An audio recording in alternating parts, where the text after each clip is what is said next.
All right, sports fans, how's everybody out there doing? William Martin coming at you back at you one more time here on YouTube with another edition of the 300 Pounds of Sports Knowledge Podcast. Now, the headline of this podcast simply speaks for itself. I've got 99 problems, but the lockout ain't one. As the 99-day lockout that was implemented by Major League Baseball's team owners on the players is over, as both sides agreed to a tentative deal today. Now, players will report for spring training by Sunday. Free agency is resuming, and there will be 162 regular season games for all clubs. Now, honestly, personally, I am shocked that this deal got done because you look at how far apart that both sides were even like a week or two ago.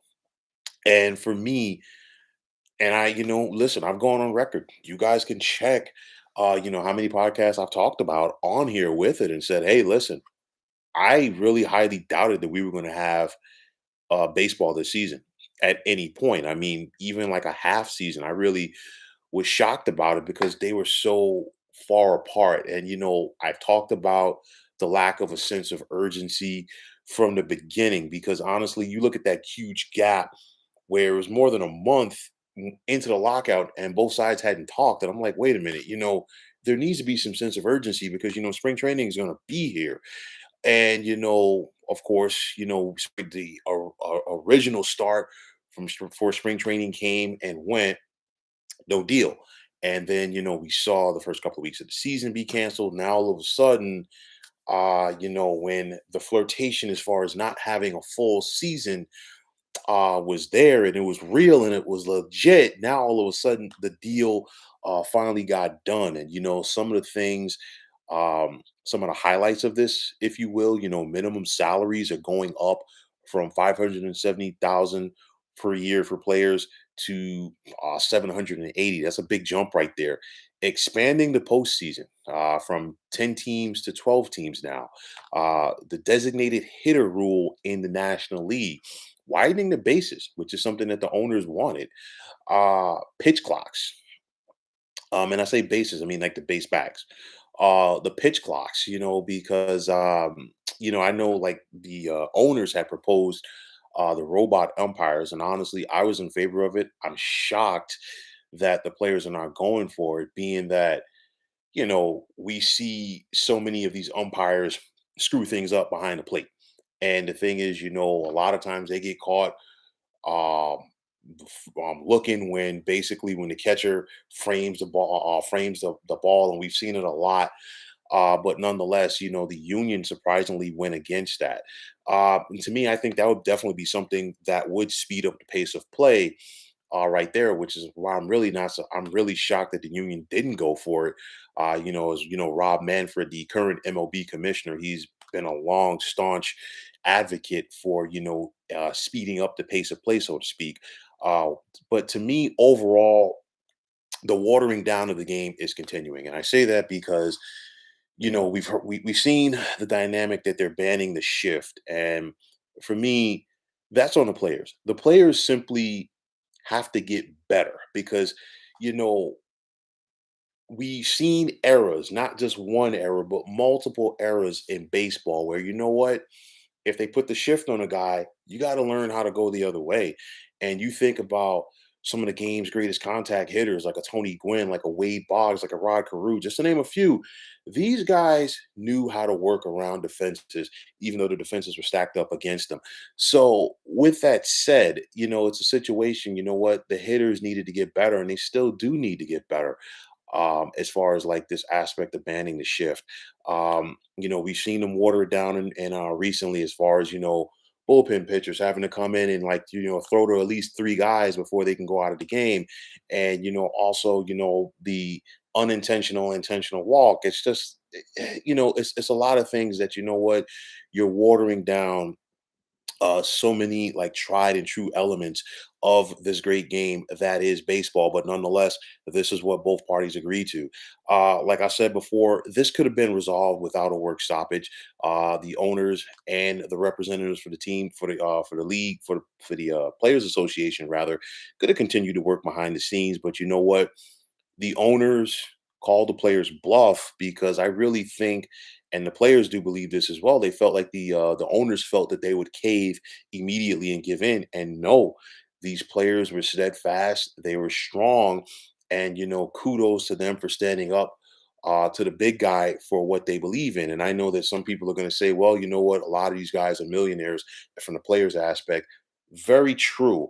But at the end of the day, they're dealing with billionaires, and billionaires are going to look at everybody below them a little bit different, especially from the employer to employee aspect. And they found a way to stand up and get some of the things that they were fighting for.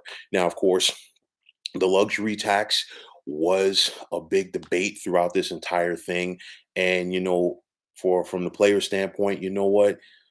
You're trying to penalize the teams that are willing to spend because we've seen some of these teams that are not willing to spend, and now there are more tiers as far as like the levels, as far as where the tax penalties are going to increase, and some people are calling it the Steve Cohen tax because the new Mets owner is he's not afraid to spend money.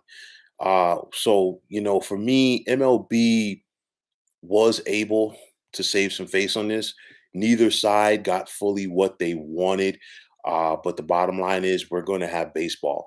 And, for Major League Baseball, they've got to try to find a way to win people back. I know that it was a brief work stoppage, but it was a work stoppage nonetheless. But in the past, recently, I've talked about MLB bringing up the rear in popularity, with sports such as football and such as basketball and so forth. And baseball is not what it was popularity wise once upon a time. Now, with that said, they've got to go out there and have a dynamic year and win back the fans in the summer. And of course, some people are not going to be forgiving. Some people are going to be on the fence. And then, of course, there are going to be some people that are going to be gung ho, ready to get back into the groove as far as being a fan of baseball right away. Going to be a different spring training atmosphere because, some people typically take off vacation or what have you to be in Florida, to be in Arizona to watch spring training games. So you're not going to get those people from the north going to the south like they would have before because these people would have planned out these vacations prior. So you're probably not going to see the same spring training crowd. Teams are going to have to get creative this year, obviously, as far as giveaways and promos and things like that, in order to get the fans back, in their good graces overall. So, Rob Manfred, MLB's commissioner, he will continue to be public enemy number one in regards to the fans.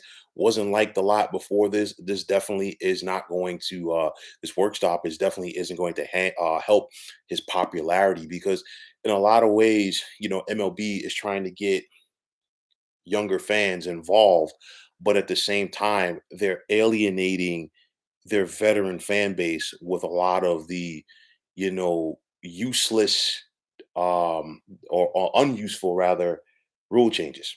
So that's going to be a big thing that MLB has to find a way to close that gap to keep the fans that they have while also bringing in a younger fan. So they've definitely got to get creative on this. So to me, I'll ask anybody listening and watching this podcast, how excited are you to see baseball get started? And that's an individual question that individuals will have to answer. And will fans be forgiving of this? And we're going to have to wait and see what happens. It's going to be an interesting season. It's going to start with a frenzy in free agency because you have a lot of big names out there that are still not signed. Chris Bryant, Carlos Correa, Freddie Freeman, just to name a few. And of course, we saw the frenzy leading up to the lockout as far as guys looking to get contracts because they wanted to make sure that they had a deal in place because they really did not know how long that this lockout was going to last. So with that said, Major League Baseball needs to start the season coming out like gangbusters and trying to get the fans going. The one thing that I will say, it won't be as cold as it usually is at the start of the season because typically, the season begins in March. At the end of March, it's going to begin probably mid to late April, probably closer to mid-April. But nonetheless, in some of those northern cities, like your New York's, your Boston's, your Philadelphia's, your Detroit's, your Chicago's, it's going to be a little bit warmer. You're still definitely going to have some cold days out there.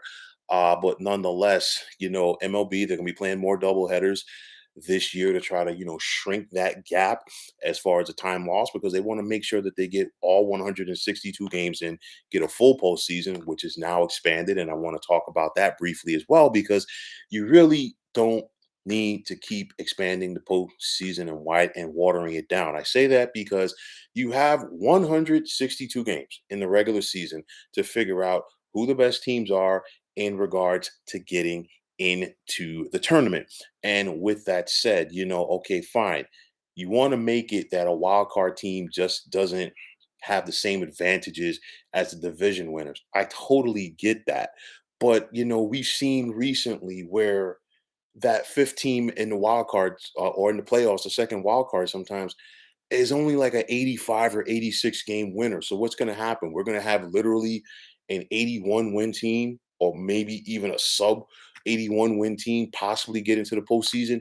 This is what's happening because you are watering down the product. If anything, what they should have looked at was probably changing the seating, especially after seeing both the Giants and Dodgers win 100 plus games last year. And then they met in the NLDS in, a 5 game series as opposed to a 7 game series when they were clearly the two best teams in the National League. And of course, neither one of them were able to even win the pennant as that honor went to the Atlanta Braves, who of course went on to win the World Series. So for me, it's kind of like, yeah, but, we have baseball. But the bottom line is MLB still cannot get out of their own way. So let's see what happens. The jury is still out. Will the fans be forgiving? We'll have to see. But nonetheless, MLB and the Players Association did find a way to get something done.